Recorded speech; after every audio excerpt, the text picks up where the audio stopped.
What's up समाचार enthusiast, welcome back to समाचार 2.0। आप सभी को मेरा नमस्कार। मेरा नाम है देवेश सिंह। आप देख रहे हैं समय समाचार का, जहां मैं देश और दुनिया की सबसे इंपॉर्टेंट खबरें आप तक रोज पहुंचाता हूं। तो आज वाली समाचार शुरू करने से पहले इस वीडियो को लाइक कर दो, उसके बाद जानते हैं देश और दुनिया की सबसे इंपॉर्टेंट खबरें। कल कई सारे नेशनल अवार्ड विनिंग एक्टर्स के नाम अनाउंस किए गए, जिसके अंदर सुशांत सिंह राजपूत जैसे बेहतरीन कलाकारों का भी नाम शामिल। इसके बारे में भी बात करेंगे, पर आगे फिलहाल बात करते हैं सबसे ज्यादा कंट्रोवर्शियल और हॉट टॉपिक के बारे में, जहां पे मुंबई के x police commissioner Parambir Singh ने अनिल देशमुख के ऊपर और इल्जाम लगाए हैं। उन्होंने यहां तक कि अपना जो ट्रांसफर है, उनका ट्रांसफर होमगार्ड की पोजीशन पे कर दिया गया था। उन्होंने होमगार्ड की पोजीशन पे से स्टे मांग लिया है कोर्ट से, और उन्होंने सुप्रीम कोर्ट में अर्जी दाखिल कर दी है कि अनिल देशमुख के खिलाफ इन्वेस्टिगेशन की जाए। उन्होंने ये भी कहा है कि वो सचिन वाजे और संजय पाटिल जैसे छोटे मोटे ऑफिसर्स का इस्तेमाल करते थे लोगों से पैसे ऐंठने के लिए, और उनका इस्तेमाल करके वो पैसे अपने पास रख लेते थे और कई सारे करप्शन के चार्जेस लगाए। सबसे पहले तो परमबीर सिंह ने ये कहा था कि मेरा ट्रांसफर जब कर दिया गया तो मुझे उससे कोई फर्क नहीं पड़ा, क्योंकि मेरी सरकारी नौकरी है और सरकारी नौकरी में ट्रांसफर्स ऑफिसर्स के किए जाते हैं। लेकिन ट्रांसफर करने के बाद अनिल देशमुख होम मिनिस्टर ने ये कहना शुरू कर दिया मीडिया से कि इसमें इन्वेस्टिगेशन में कमी थी। परमबीर सिंह का इस पूरे मामले में हाथ था, जो कि मेरे लिए मानना मुश्किल था, जिसकी वजह से उनका थोड़ा सा दिमाग खराब हो गया और उन्होंने उनके खिलाफ सारे करप्शन के चार्जेस लगा दिए, जिसके बाद ये मामला काफी ज्यादा गंभीर होता जा रहा है। फिलहाल अभी एक बड़े आईएएस अधिकारी की वो मांग कर रहे हैं इस पूरे इन्वेस्टिगेशन को देखने के लिए, जिसकी वजह से अभी उन्होंने सुप्रीम कोर्ट में भी अर्जी दाखिल की है। देखने वाली बात ये होगी कि इस मामले पर क्या फैसला जो है निकल के आता है। इस पूरे मामले के ऊपर बीजेपी के एमपीज ने पार्लियामेंट में कई सारे सवाल उठाए हैं, स्पेशली इस मुद्दे को लेके, जहां पे परमबीर सिंह ने अनिल देशमुख महाराष्ट्र के होम मिनिस्टर पे ये आरोप लगाया है, कहते हुए कि वो हर महीने 100 करोड़ रुपए उनसे मांगते थे। इस बात को लेके बीजेपी के एमपीज ने कहा है कि एमवीए यानी कि महाविकास अघाड़ी इस सरकार को महाराष्ट्र में बंद कर दिया जाए, इस सरकार को वहां से हटा दिया जाए। यहां तक कि उन्होंने ये भी कहा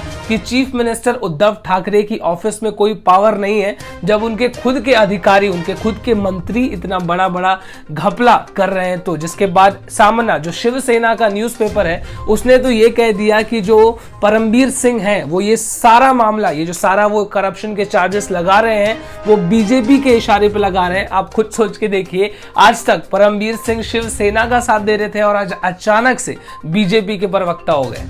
आपका अपना भारत फिर से दुनिया का तीसरा सबसे बड़ा देश बन चुका है, किसी अच्छी चीज में नहीं, पर कोरोना के बढ़ते हुए मामलों में। जी हां, दुनिया का तीसरा सबसे बड़ा देश, जहां पे सबसे ज्यादा कोरोना के मामले दर्ज किए जा रहे हैं। WHO की रिपोर्ट के हिसाब से सबसे नंबर 1 देश है ब्राजील, जहां पे दूसरे नंबर पे आता है अमेरिका और तीसरे नंबर पे आता है भारत देश, जहां पे ब्राजील में 80,000 केसेस एक दिन में दर्ज किए गए, अमेरिका में 60,000 केसेस एक दिन में दर्ज किए गए, और कल भारत में 40,600 से ज्यादा नए कोरोना के मामले दर्ज किए गए, जिसके बाद मामला धीरे धीरे काफी ज्यादा गंभीर होता जा रहा है। लगभग एक महीने के अंदर मामले 2 गुने हो चुके हैं, तो अपनी सेफ्टी का ख्याल रखें। कोरोना के बढ़ते हुए मामलों के बारे में तो मैंने आपको अपडेट दे दी। अब मैं आपको बताता हूं कि कोरोना के इलाज के बारे में क्या अपडेट आई है, जहां पे आपने अगर अभी तक वैक्सीन लगवा ली है या आपके परिवार में ऐसा कोई है जिसको आप वैक्सीन लगवाना चाहते हैं, तो आपके लिए ये जानकारी काफी ज्यादा इंपॉर्टेंट है।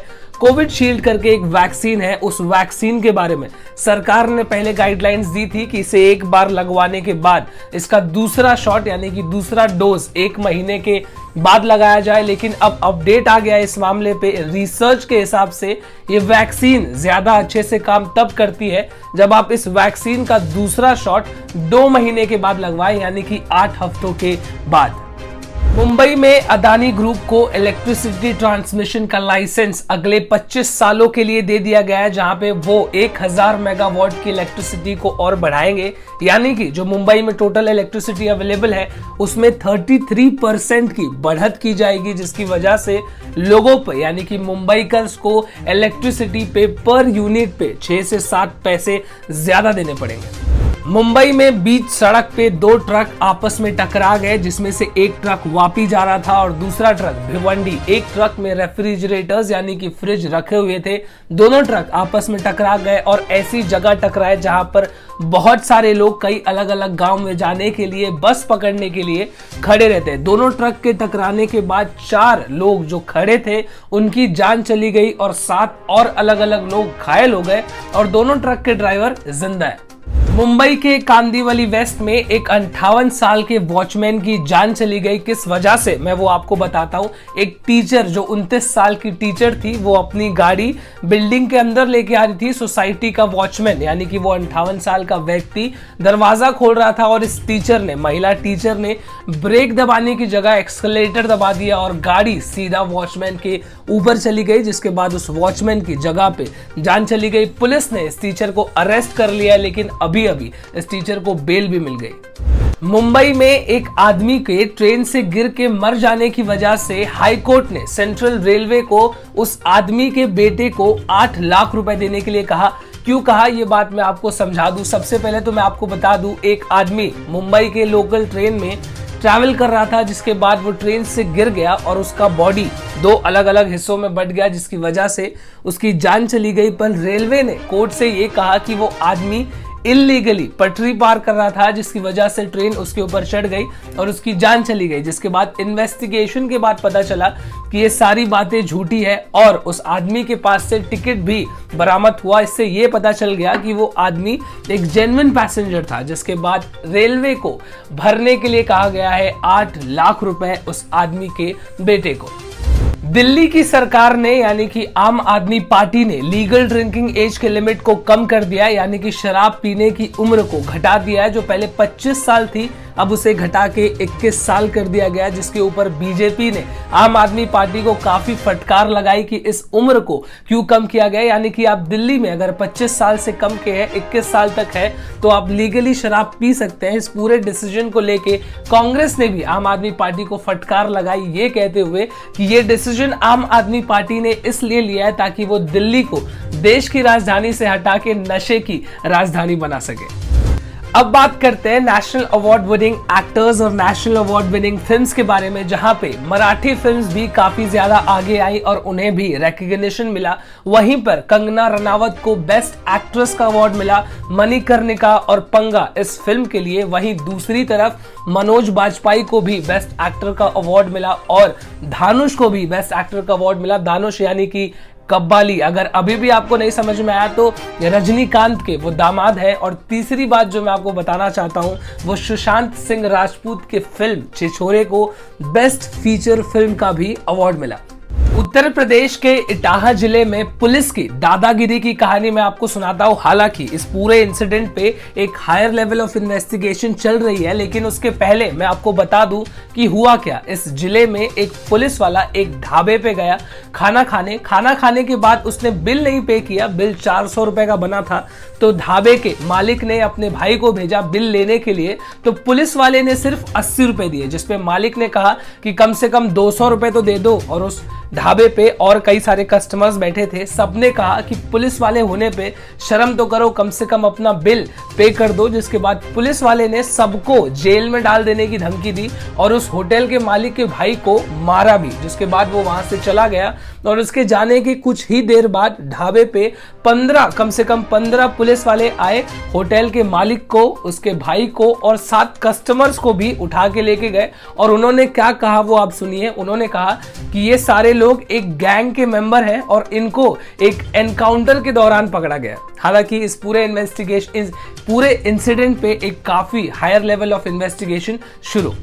काफी ज्यादा शॉकिंग खबर मैं आपको सुनाने वाला हूं, जहां पे कलकत्ता में एक 22 साल की लड़की ने अपने पिता से परेशान होके, उसका पिता काफी ज्यादा शराब पीता था और अपनी बेटी को मारता पीटता था, गाली गलौज करता था, जिसकी वजह से 22 साल की ये लड़की अपने पिता से काफी ज्यादा परेशान होके अपने पिता को उस लड़की ने आग से जिंदा जला दिया। सबसे पहले उसके ऊपर शराब डाली, फिर केरोसिन डाली, फिर उसमें आग लगा दिया, जिसके बाद पिता की जल के मौत हो गई। पुलिस ने कलकत्ता में रहने वाली इस लड़की को अरेस्ट कर लिया। चॉकलेट बॉय कार्तिक आर्यन के फैंस के लिए थोड़ी सी बुरी खबर, जहां पे कार्तिक आर्यन को कोरोना पॉजिटिव हो गया है। ये खबर उन्होंने अपने सोशल मीडिया से लोगों तक पहुंचाई और उन्होंने लोगों से रिक्वेस्ट किया है कि लोग उनके लिए दुआ करें ताकि वो जल्दी ठीक हो जाए। वैसे आमतौर पे ऐसा होता नहीं है, सेलिब्रिटीज ऐसा कहते हैं कि आपकी दुआ की वजह से हम ठीक हो गए, पर यहाँ पर कार्तिक आर्यन ने लोगों से रिक्वेस्ट करी है कि वो दुआ करें कि वो ठीक हो जाए। हम सबकी दुआ आपके साथ है कि आप जल्द से जल्द ठीक हो जाए।